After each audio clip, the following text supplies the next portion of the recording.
I'm going to tell you a little bit of what we are doing at Univision, and hopefully after a couple of minutes, answer any questions that you might have. So there's been a lot of change at Univision. Univision is a #1 media company in America, reaching the Hispanic market. It's a highly successful company. Many of you know Haim Saban is the chairman, and we reach 92% of Hispanic homes, 70% or more than our audience is unduplicated, meaning they don't watch anything but Univision. More than 90% it's watched live, which is pretty exciting for us. And we are a very strong market competitor. Nevertheless, we are totally aware that there's new generations coming, that there is a huge demographic shift in the country, and we are preparing ourselves for the future. And I want to show you a little bit of how we are doing that. So in the first chart here to the right, you see in Q1 of 2015, we started having 8 million monthly unique visitors. Then we acquired 50% of Fusion. We owned 50%, and the other 50% was owned by the Walt Disney Company. And they are great partners, and we're very thankful for them. But to them, Fusion was just one very little investment. And to us, Fusion was the bridge to the future. So we decided that it would be a better fit for us to own 100% of the company and use Fusion as the spinal cord where all the other digital properties will live in linear. After that, we decided to acquire The Root. And The Root is the #1 African-American property, digital property in the US. It's very prestigious. It was owned by the Washington Post Group. We bought it from Don Graham. The chairman of the company is the most important scholar in African-American studies, Henry Louis Gates. He remains as the chairman. And it opened a whole new world for us. And from one day to another, instead of being just a place for Hispanics, we became a multicultural play, which was great. When we were working with Disney and doing all the research for Fusion, there was one constant that we were always seeing in the focus groups and in the different research projects that we were embarking on. And it was that humor is the most important currency for this generation. Humor is really the best way to connect with young people. They do not appreciate that you are earnest. They do not appreciate that you preach to them. And maybe that is why in the US, you will see that John Oliver and Gregory Colbert and Jon Stewart are being so successful, and the news properties are dropping down and suffering in ratings. So which one is the most iconic brand that there was out there for humor? And it's called The Onion. It's a very interesting company, not only because they're brilliant, not only because it doesn't rely on a celebrity or a personality, but also because they were capable of transitioning from paper to digital. One of the very few companies that went from a print magazine to a fully digital company. It also had the benefit that it's profitable. And if any of you know Mr. Saban, profitability is important. So we acquired The Onion. With The Onion came ClickHole, which is a parody for Playbuzz and BuzzFeed and all of the world of engaging in Facebook. And also the AV Club, which is a culture, critique, review place that was doing very well. And then, we were at a very nice place. We were with 65 million monthly unique visitors. And we really wanted to be the #1 digital media company in America. And there was only one property that could give us that scale, and it was Gawker. I'm sure that some of you have heard of Gawker for one reason or the other. We were not interested in the sex tapes. We were not interested in the lawsuits or litigation, but Gawker had a secret. Because of all the scandal, it was hiding behind their back 6 amazing digital properties. The #1 digital property in tech called Gizmodo, which is huge. You remember, every time you want to hear about what happened with the latest iPhone or Apple product or whatever, it's in Gizmodo.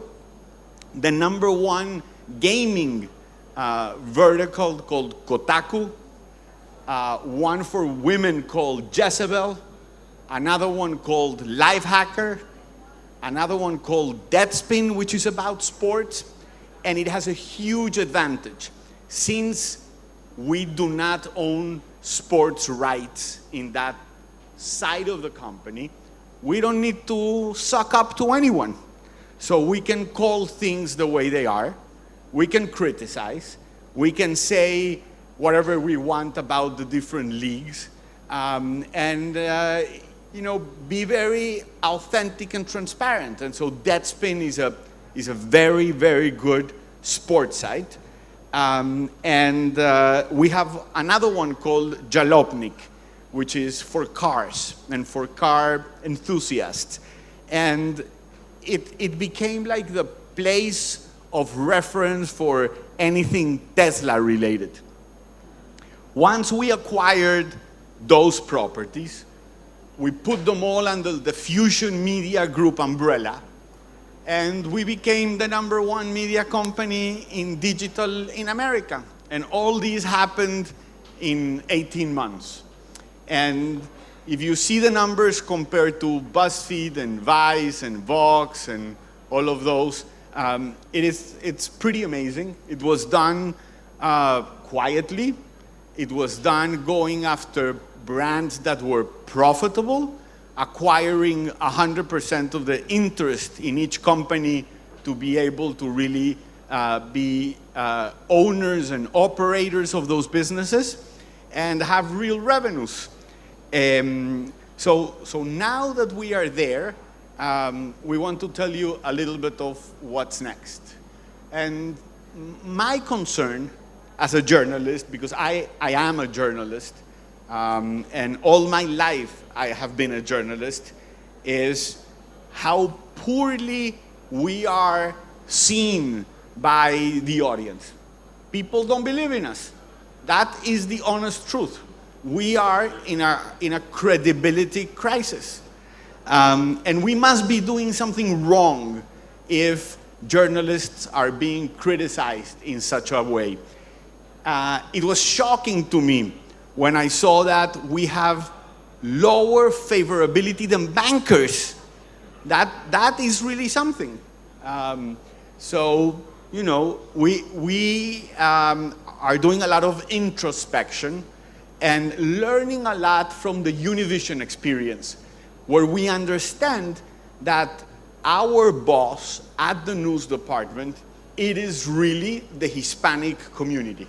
We are there to serve them, and we are there to produce the content that will inform them, surprise them, empower them, and make their lives better. So how do you do that? How do you do that? Well, the problem is that you guys understand this much better, but in the United States, around the time when I was born, and I know I look so young, but I was born in 1971, the US was 85% white Anglo, and it looked like this. This is more or less how the US looked like. And there is a huge tectonic demographic shift happening in the US that is changing the face of America. Some people don't want to see it. Some people are very angry about it. You saw the debates this morning. And they wanted to remain the same. But that is unstoppable. That is a reality that we won't be able to change. And to be able to talk to her, I cannot have a room of white, old, male guys. I need to have a newsroom that is as diverse and looks like the people they are writing to. And I think that is the advantage that we have, and that is what making us successful in what we're doing. You see there in the blue line what has happened with white Anglos, and in the green line what has been happening with Hispanics. If you add to that all other nationalities and diversity, it constitutes the other 25% that it's missing there. So, you know, the future looks bright, but it's not a future that you can put on a box in an easy way. There will be Dominipinos, there will be Germano-Mexicans, there will be all kinds of mixes of people that are going to have in common tastes, that are going to want to be connected to the roots, and more important for this generation, they are going to want to have content that will allow them to share with their friends. And that's what we're looking at. And that is content that it's meaningful, that touches their lives, and that has an impact. If it's not something that is really impactful, meaningful, why bother? So what we're doing, to give you one example, is concerned about the narrative and the rhetoric of the presidential campaign. We decided to do an event at the border and do a concert where all of the most important Latino artists and some important American artists, performers, dancers, poets, etc., will come on an event called Rise Up as One. And we will be generating more than 100 pieces of content that will go with this. What do we want? We don't expect that there will be an immediate or tangible change, but we want to be able to affect the conversation. We want to be able to introduce another way where instead of divisiveness and hate and finger pointing and calling immigrants criminals and rapists, we can talk about inclusiveness and diversity and unity. And I don't know how much you guys have heard, but the most important cultural phenomenon in the United States this year, it's Hamilton. It's been incredibly successful. The author is Lin-Manuel Miranda, who did this video for us. And I'm going to show you quickly how he tells more or less what we're doing here. Houston, your trajectory and guide start go. We are all from the same human family. Roger. Born full of wonder, without fear of one another. But over time we have created divisions, categories, labels, and classes, tribes, races, and nations, us and them. borders and walls. And now some are trying to divide us further, using hate, prejudice, and fear. But from up here,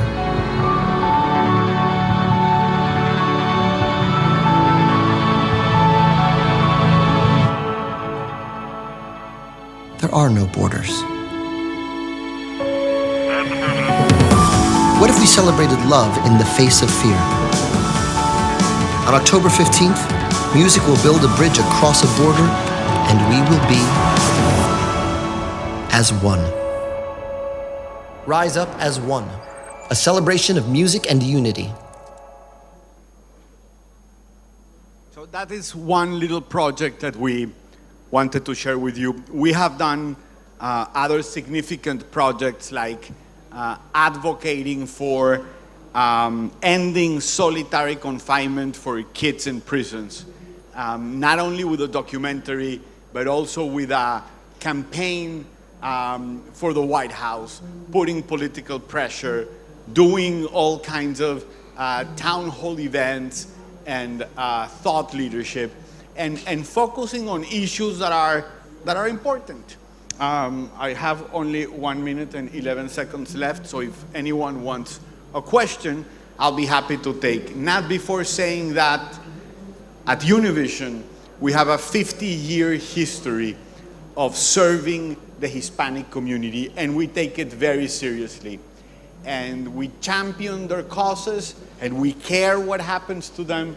And now that we know that we represent 100 million monthly unique visitors of millennials, we plan to do the same. And we plan to let our properties speak with their own voice and remain thought leaders and independent newsmakers. Thank you for having me, and let me know if you have a question.